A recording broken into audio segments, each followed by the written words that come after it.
रसूल करीम सल्लल्लाहु अलैहि वसल्लम जब गुजर रहे थे तो एक शख्स ने बकरी के पहलुओं पे पैर रखा हुआ था और वो छुरी तेज कर रहा था। हुजूर सल्लल्लाहु अलैहि वसल्लम फरमाने लगे, क्या तुम उसे 2 मौतें देना चाहते हो?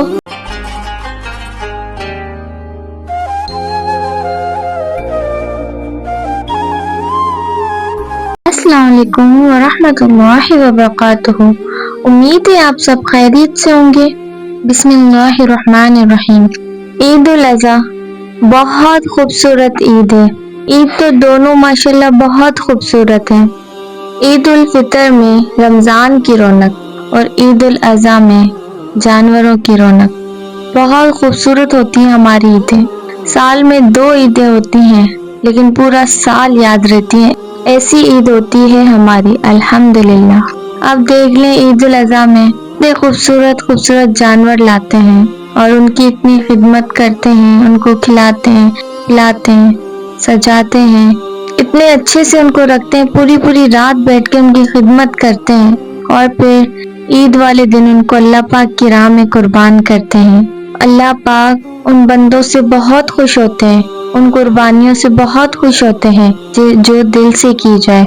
ये नहीं कि हम पैसे देखें कि फिला बंदे ने इतने की लाई है, हम इनसे डबल की लाएंगे तो हमारी वैल्यू बढ़ेगी। फिला ने ये लाया तो हम इससे डबल लाएंगे तो हमारी वैल्यू बढ़ेगी नहीं। ये हमारी जो कुर्बानी है वो जाया जाती है। अगर हमें अल्लाह पाक की राह में कुर्बान करना है तो हम पैसे नहीं देखें, अपनी हैसियत देखें और ये देखें कि बस अल्लाह पाक की राह में हमें कुर्बान करना है।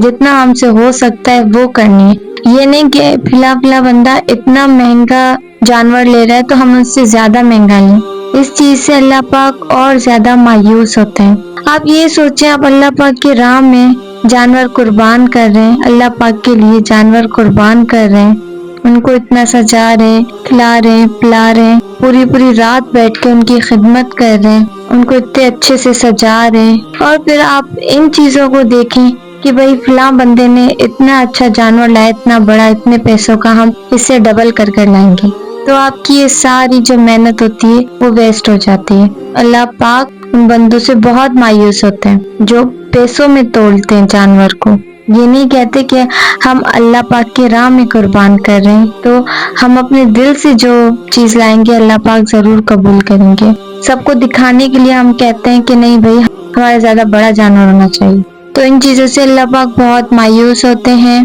बकरा ईद आने वाली है, सो प्लीज इस बात को जरूर नोट कीजिएगा। एक दूसरे के पीछे ना लगे कि उसने इतना जानवर लाया तो हम इनसे ज्यादा बड़ा लाए। जानवर छोटा हो बड़ा हो उनको पैसों में नहीं तोलते, दिल से कुर्बान करते हैं कि अल्लाह पाक हमारी इन कुर्बानियों को कबूल करे। अल्लाह पाक उनके सदके हमारे जो भी बुराइयां हैं उन सबको दूर करे, अल्लाहुम्मा आमीन। और जिस तरह से कुर्बानी की तरह जानवर मुंसलिक है, मतलब कुर्बानी के लिए जानवर भी जरूरी है ना, और कुर्बानी के लिए पैसे होना भी जरूरी है कि पैसे होंगे तो जानवर आएगा। और इसी तरह कुर्बानी के लिए कसाई भी चाहिए होते हैं।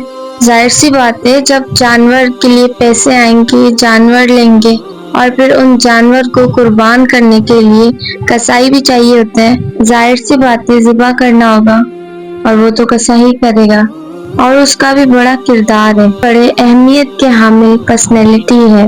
अब कुर्बानी के इस मौके पर कसाई का बड़ा रोल है। अब कुर्बानी करेंगे तो अब कसाई से जाहिर से ज़िबा भी करवाएंगे।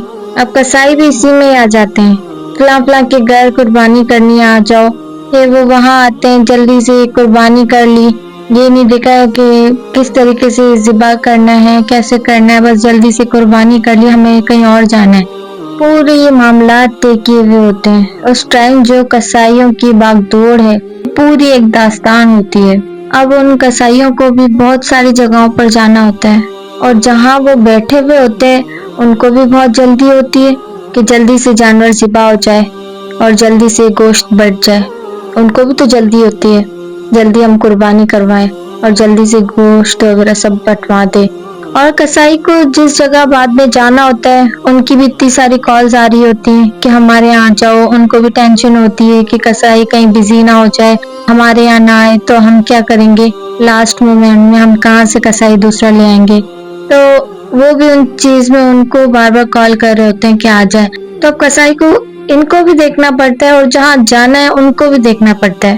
اور جو اس موقع پر اسلام خاص حکم دیتا ہے اور نبی پاک صلی اللہ علیہ وسلم کی جو خاص نصیحتیں ہیں اور حضور نے جو خاص احتیاطیں بتائی ہیں, وہ احتیاطیں اس موقع پر پوری نہیں ہوتی. دیکھیں, آپ اس فلسفے کو سمجھیں کہ مخصوص جانور, مخصوص جگہ, مخصوص ٹائم پر اللہ کی رضا کے لیے قربانی کرنی ہے. اب ایسا بھی نہیں ہے کہ آپ نے نہ آؤ دیکھا نہ تاؤ دیکھا, جس طرح کی چھری آپ کے ہاتھ میں آئی ہے کوئی بھی ٹائم ہو, کس ٹائم بس آپ نے جلدی سے چلا دی اور قربانی ہو گئی. اسے ذبح کرنا ہے, وہ قربانی کا جانور ہے اور اچھی طرح ذبح کرنا ہے. نبی پاک صلی اللہ علیہ وسلم نے فرمایا, احسان کرنا فرض کیا ہے اللہ پاک نے, ہر چیز پر احسان کرنا فرض کیا ہے. تو فرمایا ہے اگر تم ذبح کرو تو اچھی طرح ذبح کرو, اگر اللہ پاک کے راہ میں قربانی کر رہے ہو تو اچھی طرح کرو. تو فرمایا اگر تم ذبح کرو تو اچھی طرح ذبح کرو, چھری کو تیز کرو اور قربانی کے جانور کو آرام پہنچاؤ, آرام سے ذبح کرو, اچھی طریقے سے ذبح کرو, چھری تیز ہو تاکہ اسے آرام ہو نہ کہ اسے تکلیف ہو. اسے آرام سے پیار سے ذبح کرو کہ وہ بھی آرام سے اس دنیا سے رخصت ہو, آرام سے اسے تکلیف نہ ہو. آپ دیکھیں, آپ قربانی کا جانور لاتے ہیں, اسے اتنے اچھی طریقے سے رکھتے ہیں, اتنا پیار دیتے ہیں, پوری رات ان کی خدمت کرتے ہیں, اچھے سے سجاتے ہیں, گھماتے ہیں, کھلاتے ہیں, پلاتے ہیں, اور پھر لاسٹ میں اس کی جب قربانی کا ٹائم آتا ہے آپ اسے اس طریقے سے قربان کرتے ہیں تو آپ کی ساری محنت ضائع چلی جاتی ہے, اور اس کسائی کو بھی گناہ ملتا ہے کہ وہ قربانی کا جانور اس طریقے سے قربان کرتا ہے. تو یہ بات ضرور نوٹ کیجیے گا, اگر آپ جانور کو اتنے پیار سے رکھتے ہیں تو ان کو رخصت بھی اتنے پیار سے کیجیے. اچھے طریقے سے ذبح کرو, پہلے ذبح کرو, پھر اسے ٹھنڈا ہونے دو, پھر اس کی کھال اتاری جائے, تھوڑی احتیاط کی جائے, اسے تکلیف نہ ہونی چاہیے. ایسے ذبح کرے کہ اسے تکلیف نہیں ہونی چاہیے. آپ دیکھیں, حضور ایک بات کرتے ہیں لیکن سوچ کے دائرے بدل کے رکھ دیتے ہیں. رسول کریم صلی اللہ علیہ وسلم جب گزر رہے تھے تو ایک شخص نے بکری کے پہلوؤں پہ پیر رکھا ہوا تھا اور وہ چھری تیز کر رہا تھا. بکری کو اس نے گرایا ہوا ہے, لٹایا ہوا ہے اور پہلوؤں پہ پیر رکھا ہوا ہے اور ساتھ ساتھ وہ چھری تیز کر رہا ہے. تو نبی پاک صلی اللہ علیہ وسلم نے کیا خوبصورت بات ارشاد فرمائی. حضور صلی اللہ علیہ وسلم فرمانے لگے, کیا تم اسے 2 موتیں دینا چاہتے ہو اور تکلیف میں مبتلا کرنا چاہتے ہو, اس کے سامنے تم چھریاں تیز کر رہے ہو. حضور فرمانے لگی, 2 موتیں دینا چاہتے ہو, چاہیے تھا کہ پہلے سے ہی تمہارے سارے اوزار تیار ہوتے تو اس دن کسی ایمرجنسی کا شکار نہ ہو. اس لیے تو شریعت نے 3 دن رکھے تھے, اسی لیے تو وقت رکھا تھا کہ آپ اسی طریقے کا ماحول نہ بنائیں کہ اس طرح جانور کو بھی تکلیف نہ ہو, اذیت میں نہ ہو.